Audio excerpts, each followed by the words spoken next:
Հաջորդ հարցը շահգործություն Համվարչապետ սահմանազատման գործընթացը ներկայացվում է որպես խաղաղության գործիք, սակայն գոնե այս պահին հասարակության համար պարզ չէ դրա հաջորդ քայլը եւ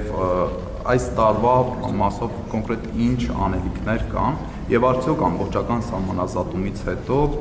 Հայաստանի Հանրապետության իշխան տարածքներից ինքնական դուրս գան ադրբեջանական զորքեր։ Ես երկրորդ հարցին բազմիցս անդրադարձել եմ եւ սահմանազատման գործընթացը հենց դրա մասին է, որ ճշգրտվեն փոխադարձաբար ճանաչված տարածքները Ալմա-Աթայի հռչակագրի հիման վրա։ Դուք գիտեք, որ երկու երկրների սահմանազատման հանձնաժողովների համատեղ գործունեության կանոնակարգում արձանագրված է Ալմա-Աթայի հռչակագիրը որպես սահմանազատման բազային սկզբ եւ դա պետքա իրագործվի։ Սահմանազատման գործընթացում գիտեք, որ հանդիպում տեղի է ունեցել եւ հիմա որոշակի աշխատանքային process-ներ են տեղի ունենում եւ պատեհ առիթով սահմանազատումը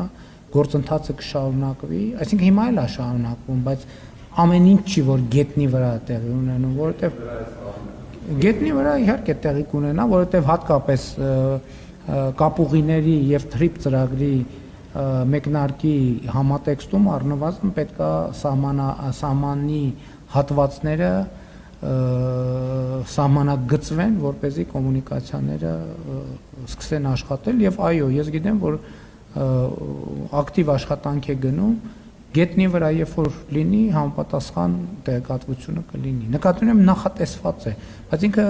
նրբություններ ունեցող աշխատանք է, հիմա այդ նրբությունների փաստաթղթային նախապատրաստությունների վրա աշխատանք է տեղի ունենում։